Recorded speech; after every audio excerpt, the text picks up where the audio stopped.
Greetings, distinguished followers, Chosen Chimp here, wishing you all a very happy Pride Month for the month of June and beyond. And I'm going to start this video in the only way that it's appropriate to start any Doctor Who based video this week, and that is to offer a big rest in peace and an even bigger thank you to a one Mr. William Russell, who sadly passed away at the age of 99 on June the 3rd. William Russell, of course, played Ian Chesterton, one of the original four of Doctor Who. His school teacher character knew no bounds when it came to adventure, wit, cunning, and overall embracing of the spirit of a exciting children's science fiction show in the 1960s. His frequent arguments and butting heads with Hartnell's Doctor in the very early adventures of Doctor Who was one of the main selling points of the show as far as I'm concerned, and added this real sense of depth and friction to the dynamic of the four travellers of the original Doctor Who. Please keep in mind that this is a show that at this point had no real lore, it had no real history. There was no concept of Gallifrey, no Time Lords, everything that we take for granted now.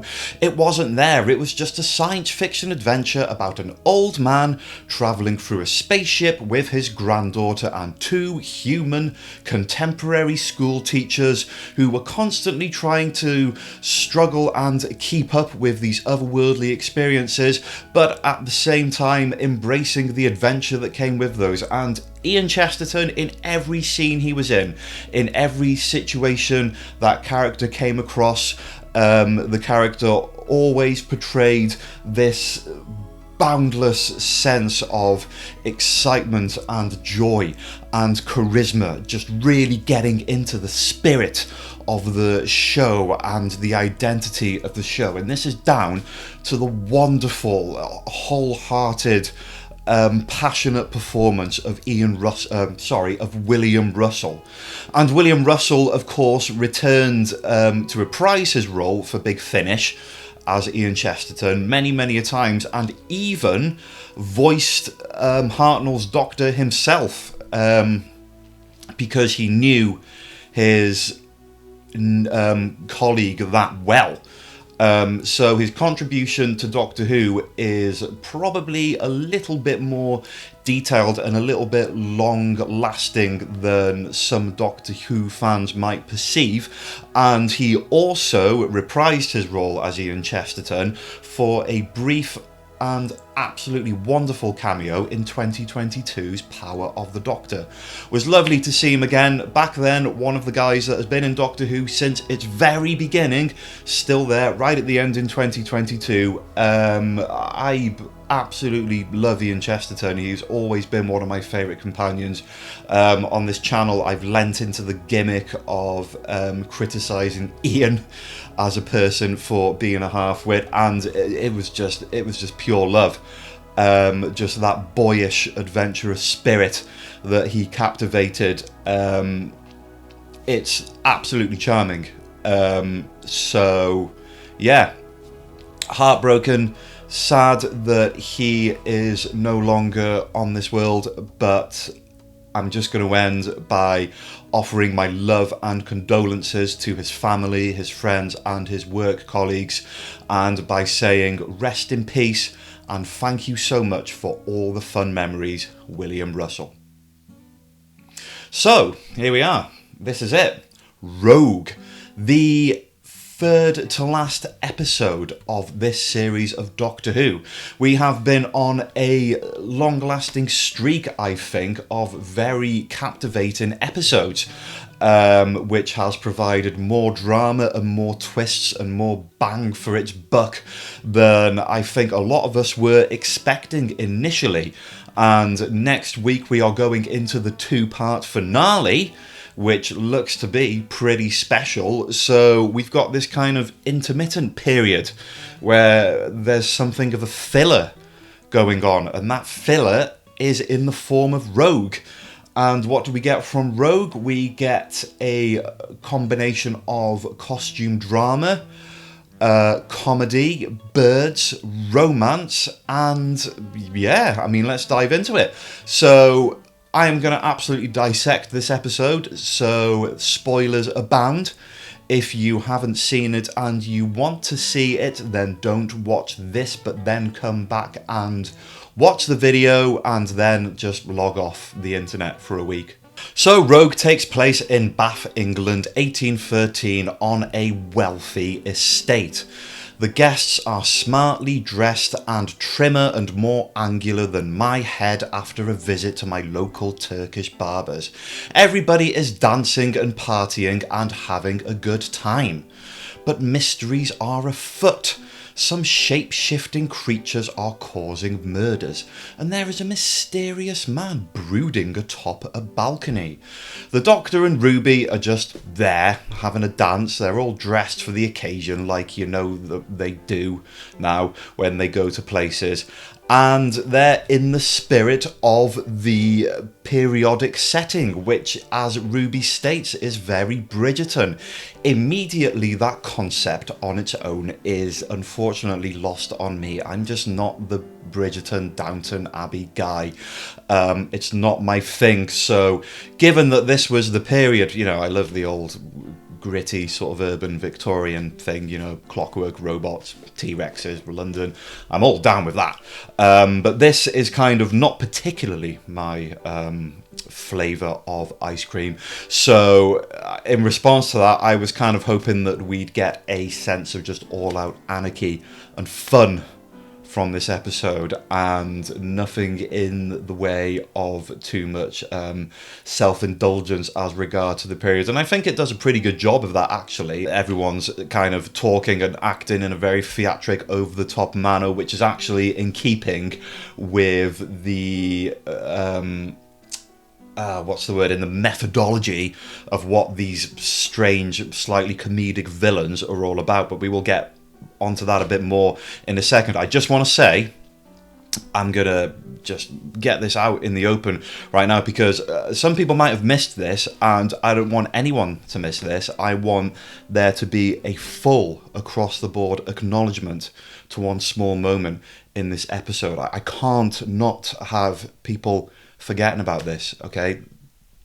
All right, just later on in the episode, Ruby Sunday refers to these guests as posh knobs.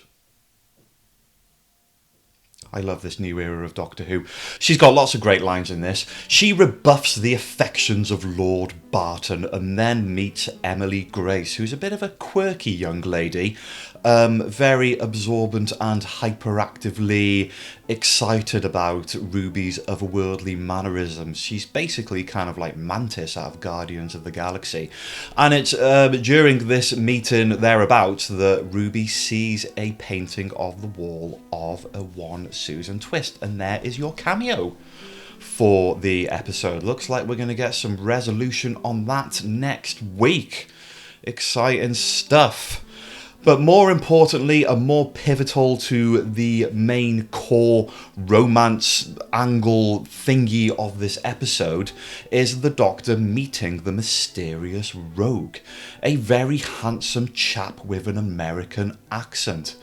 The Doctor is trying to figure out what this rogue fella is up to, and it causes them to take the conversation outside and get to know each other a little bit more. By the way, I completely and utterly love the visuals in this episode, even though I'm not a particular fan of the timepiece.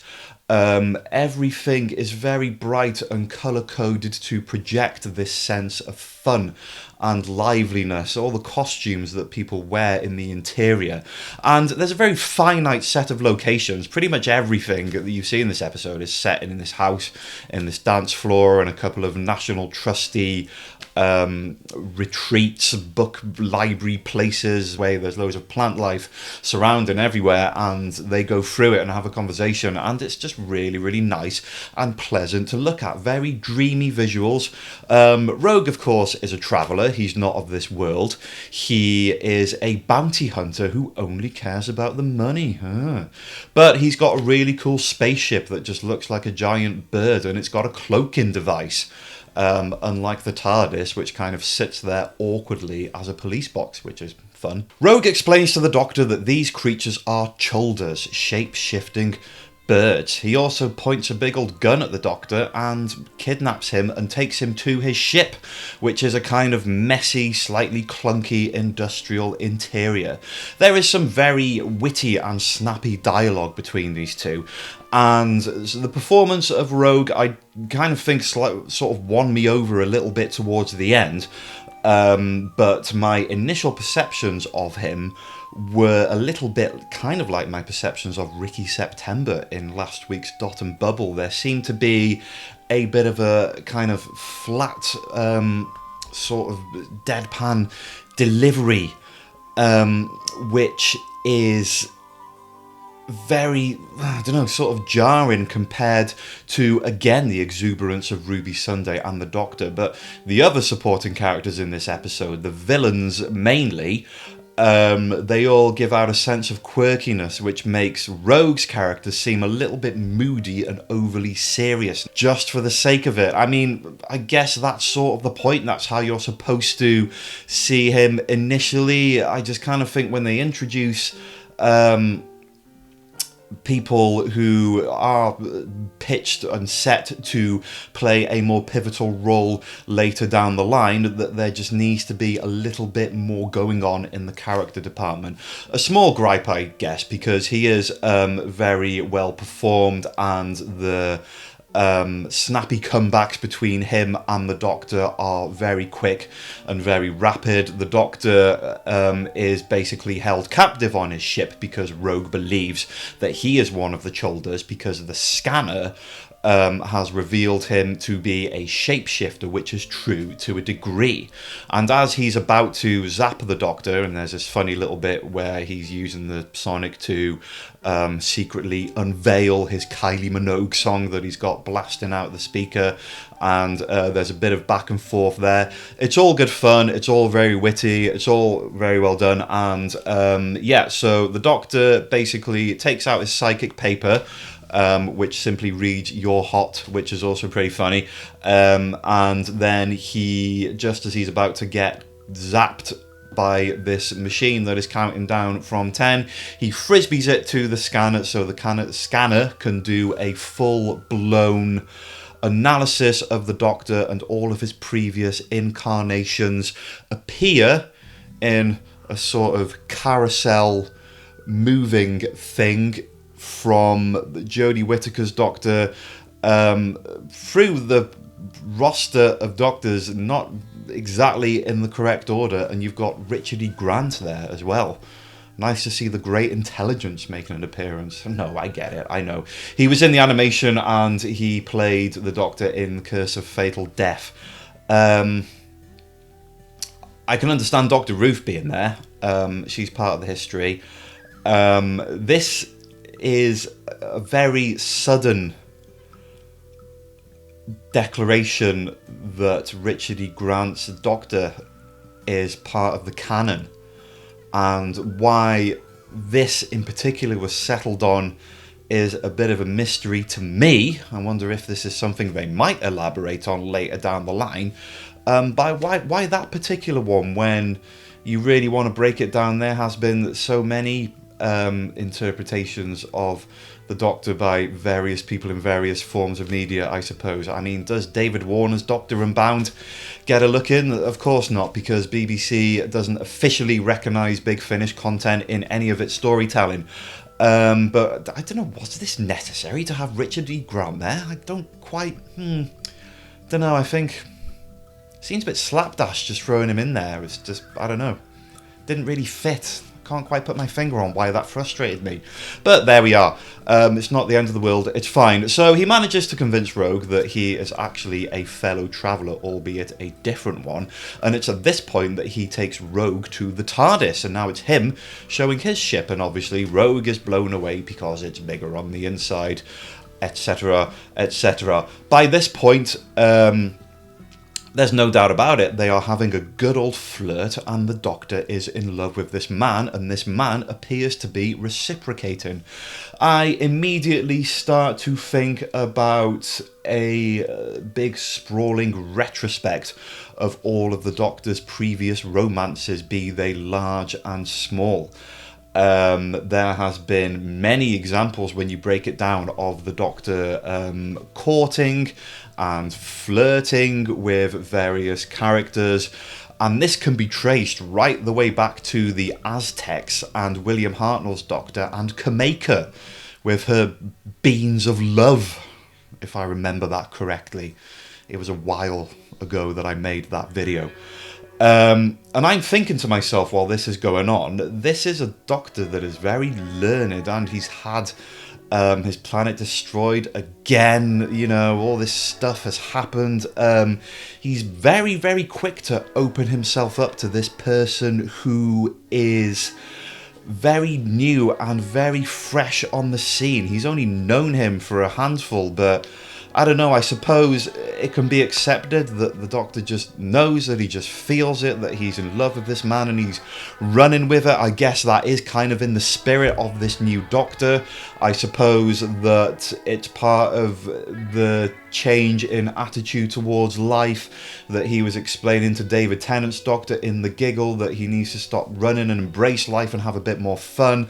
I understand, but at the same time, love and romance is something that the Doctor has increasingly become sort of rigid and impervious towards, and in this case he is doing most of the moving in. He's doing the most of the kind of the flirting, kind of making the saying the lines and kind of, I don't know, sort of making the gestures to instigate this romance.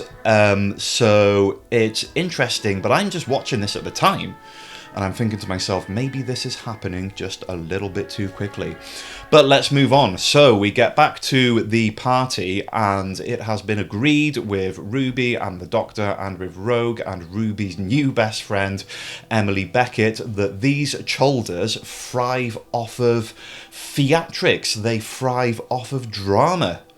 Hence the desire to go to a time period that culturally has been recognised in modern media as being a place for over-the-top drama and theatrics. It's quite clever. It's quite a clever, very sort of Russell T-esque acknowledgement of the tropes of things like Bridgerton and Downton Abbey or whatever else. I don't know.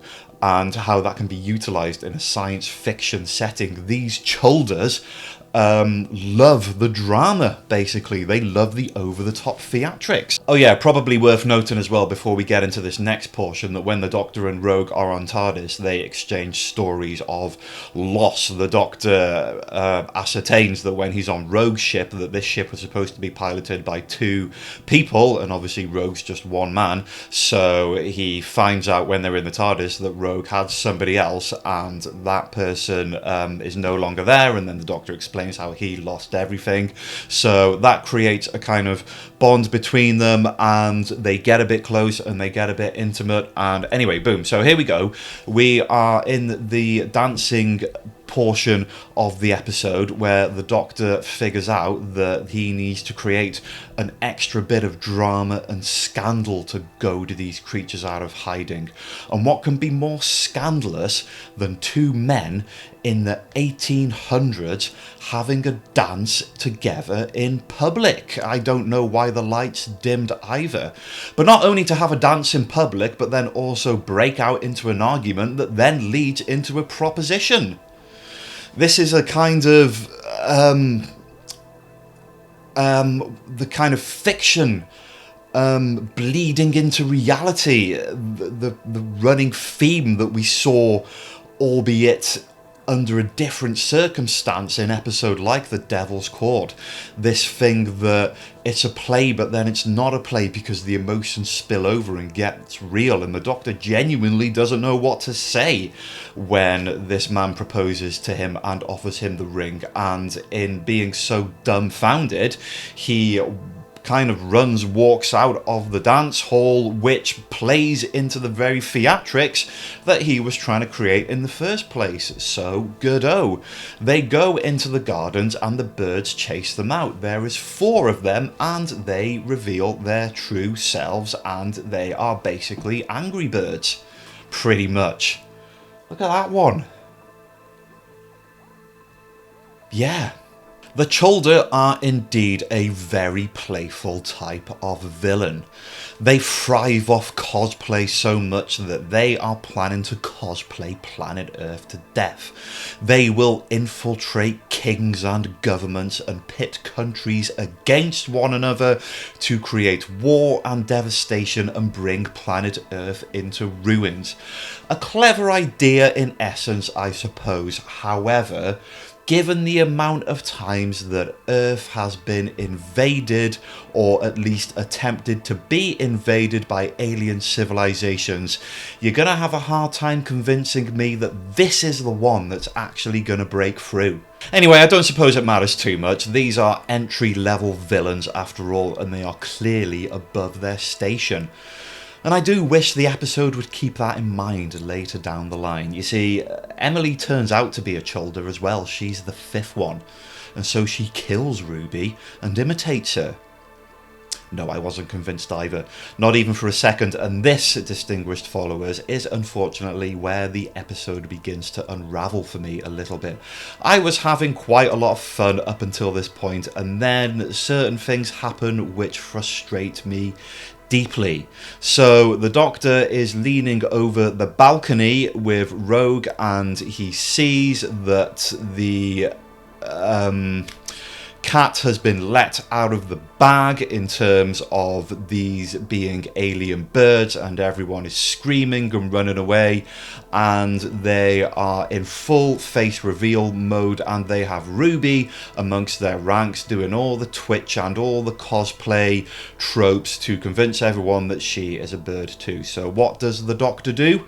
The Doctor immediately falls for it and assumes that Ruby is dead. It then goes into a flashback of him talking to Carla, Ruby's mum, and promising her that he will always look after Ruby.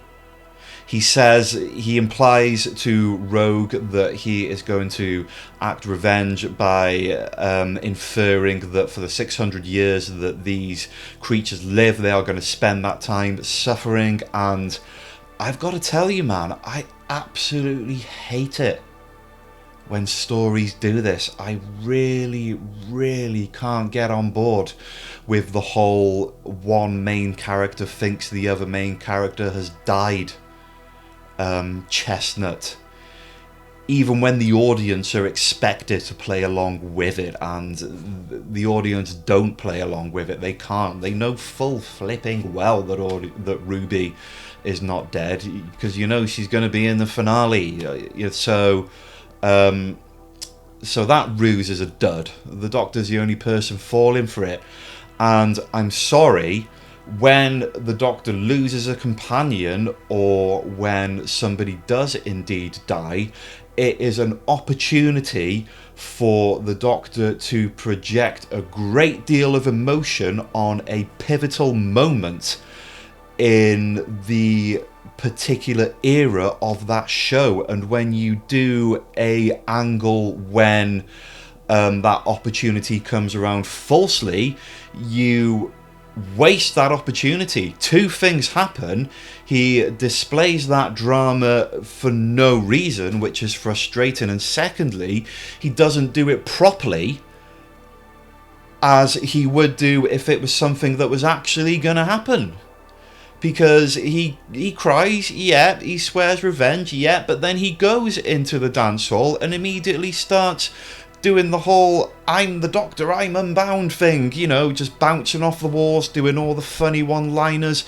And no, get this right. Okay, you've got to commit to this. You are devastated because your companion has died, and if this was really happening, and if the audience was really in on this and Ruby really had died, you wouldn't be doing this kind of bouncing off the walls, doing quirky lines, playing the part of the adjudicator. You would be riddled with hatred and revenge. So it just doesn't work. It's just frustrating that he's in this kind of half place where the writers have to make him seem angry and upset, but they can't lean into it fully because they've got to save that for the actual moment when he has to say goodbye to Ruby, whatever those circumstances are. So I really, really don't like it when they do this in any TV show, in any circumstance.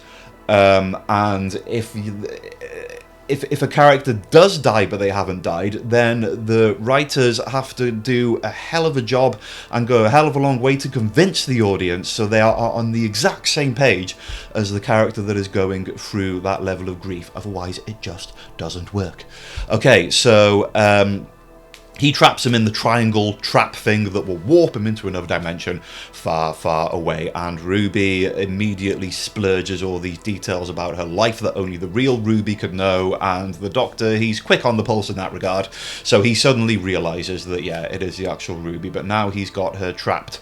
And then Rogue comes in, and this is the second bit that frustrates me, is the fact that the Doctor then has a dilemma because he is told by Rogue that he has to push the button to teleport these Cholder with Ruby along with them into another dimension. He has no choice, because if he doesn't, in Rogue's words, these creatures will kill her anyway. And he's basically implying that if he lets them go now, they will come back stronger, destroy everyone here, and then destroy London, England, and then destroy the whole world. And it's just like, no, they won't. No, they won't. Just let them go. Alright, save Ruby, let them go, and deal with them later. These are C- entry level, above their station, mid-card villains, and you're talking about them like they are Pantheon God level. And he's even crying about this indecision, and I'm sorry, again, this is the kind of drama and tension you save for a more pivotal moment. This was the level of heartache and indecision that David Tennant's Doctor had to go through when he was faced with the choice of rescuing Wilfred from the chamber and flooding himself with regeneration. That was good, because he was basically giving up his life and we'd never see him again. This is misplaced in a comedy romance episode, and it just annoys me that this is here. It's a wasted opportunity. Okay, so anyway, so the Doctor declares, like everyone knew he would, that he can't push that button to save the world if it means sacrificing his best friend. We know we can't. And this is when they lean in for the kiss. And again, I'm thinking, wow, this is happening very quickly.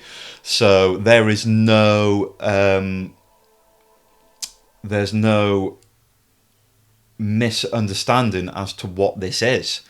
I'm thinking of angles like Phasmin, when there was a lot of implication for quite a long time that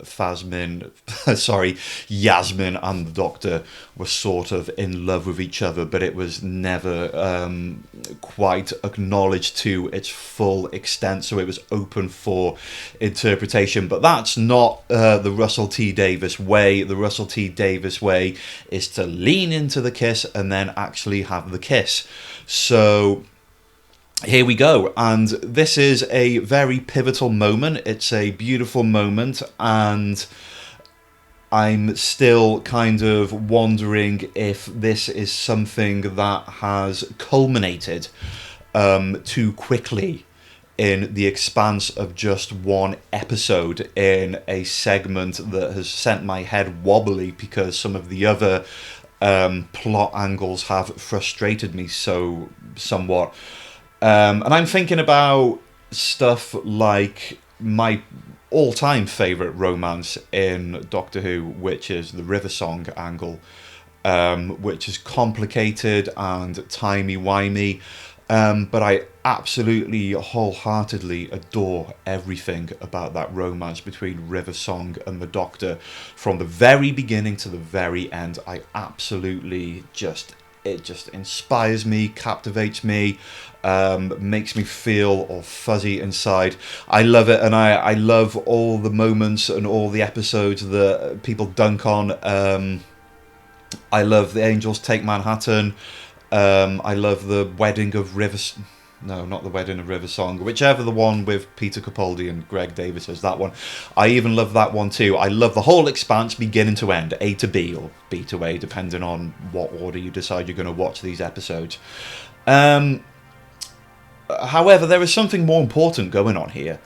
And at this point, it's probably time for me to stop viewing this from a heteronormative perspective, if I am indeed using that term correctly, because this is a same-sex kiss. This is a same-sex interracial kiss, and it is something that has happened on a family show on primetime TV in the UK's most popular science fiction television programme. I don't have the exact figures to substantiate that it's the most popular, but it's Doctor Who, isn't it? So it is a same-sex interracial kiss in full view of a wide audience of families and children, and I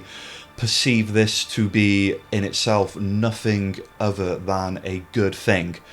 The internet is about to open up a black hole of negativity where people will give their reasons for not liking this, and some of those people will be extremely shitty in doing so.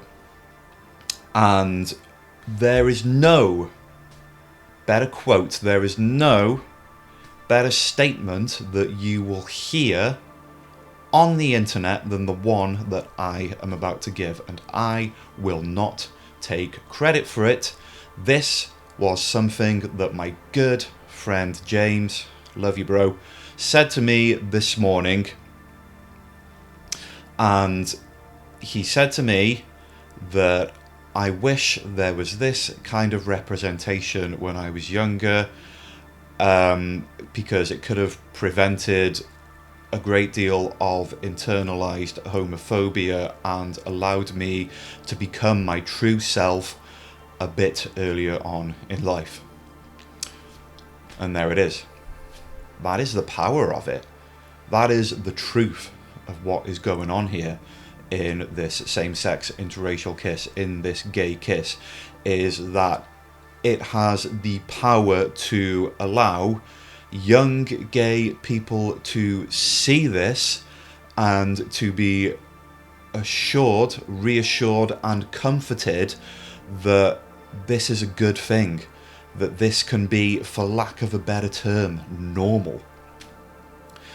And all I can do as a straight old fart is to add to that incredible statement by my friend James, love you bro, is by saying that it's also good for young people who are sure and firmly comfortable in their heterosexuality, that gay romance isn't something alien to be frowned upon, that it isn't something debaucherous and dirty that can only go on behind closed doors, that it contains the same lovely, classy, beautiful, romantic wonder of a heterosexual romance. It's two people in love showing their affection in public because they love each other, and it's a beautiful thing. And in this regard, it's definitely serves a very valuable purpose. And make no mistake, young people will be watching this, and young people will be seeing this, and I hope as many people as possible can get on the same page and acknowledge that in seeing two men kissing on the telly on a sci-fi show because they love each other, that this is a good thing.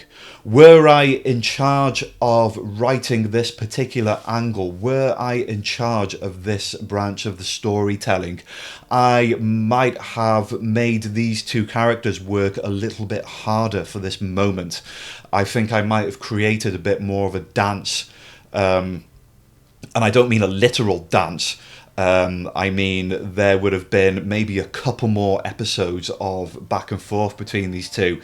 There might be a little bit more disarmament. There might be a little bit more tension, a little bit more of a learning process, a little bit more of a building of trust between the two before they can break down that wall and go into that loving embrace. I might have put it in a place in an episode that's more pivotal, where this romantic kiss between the Doctor and somebody he loves is a little bit more earned and a little bit more worked for. And that is my only real criticism. The concept and the power that it transmits, and ultimately the way that it was done, is something that I fully approve of. I go back to the Phasmin thing. They kind of sort of ducked in and out a romance angle, and then they sat on top of the TARDIS eating ice cream, and that was that. And I think that was the Chibnall way, and this is the Russell T Davies way, and the Chimp approves. So Rogue uses this moment of disarmament to basically throw Ruby out the triangle and jump in himself, teleport, and he says to the Doctor, "Find me," and that is the end of that for now. The Doctor rather poetically puts a bouquet of flowers down on the floor where the triangle was, and goes outside and does what the Doctor does, which is basically just shrug off any attempt from his companion to breach the rigid walls of his emotions and to just carry on having adventures. But they do have a nice hug, and that's kind of all she wrote. So to answer the two questions, did this episode have a clear and consistent personality of its own? Absolutely it did, very much so. Very clear, very consistent. Was I entertained? I was for the most part of it, but those overly dramatic tropes towards the end I thought were very misplaced, and when the real drama does come about in the finale, I'd like to forget that there was ever a moment when the Doctor thought that Ruby had actually died, because for me that just kind of dilutes the whole process. I wish they hadn't put that in. That entire segment was silly, and it kind of compromised the integrity of the romantic kiss, which I think, would have been better served in a narrative that was a little bit smoother, cleaner, and not quite as annoyingly tense with everything else that was going on in the background. Stylistically, this episode was wonderful. I think it was well placed to be the kind of bridge between the last cluster of very emotionally intense episodes and the finale that's coming up. So it was good overall. It's not my favourite, and given the inspiration that a lot of this series has given me, I'd probably place Rogue somewhere down the bottom, around by Space Babies. Not because I think it was bad per se, I just preferred the other episodes more. Devil's Cord, Boom, Dot and Bubble, 73 Yards. I liked all of those more than I like this one. So by all means disregard everything I have said, and please get in the comments and tell me what you thought of Rogue. Please be kind to each other. And that is it from me, other than to request that you visit my patreon.com/Chosen Chimp. And for £1 a month you can become a distinguished follower, when you can request your Doctor Who themed waffle for me to talk about, whatever it is, Doctor Who related. Hit me up in the DMs, I will talk about it. Distinguished follower, £1 a month. It helps me out and contributes to making this channel a stronger, bigger, better thing. I will return next week where I will be reviewing The Legend of Ruby Sunday. Oh, it's the big one. Strap in, folks. I'm hoping this two-part finale will be an absolute belter. I really, really do hope that. In the meantime, I hope you all have an extremely good one, and just out of curiosity, how many of you watched my review for Flux that I posted on this channel back in 2022? Meanwhile, Dan is back on Earth on present day. Our little blue planet is still here thanks to the Lupari, but more bloody Sontarans. They've taken over the whole world, and look who Dan's parents are! It's Jackie Corkill and Eddie Banks! The old Brookside gang is back! Doo-doo, doo-doo, doo-doo, doo. They'll have Ricky Tomlinson next. Please don't make me call them by their new names. This is the pilot scheme, right here in 1855, and yep, it's a flipping massacre on a grand scale. Impressive to look at though, as decent a hellish depiction of war as we've seen in Doctor Who for quite some time. Meanwhile, Rosie's gambling addiction is taking a turn for the worst, and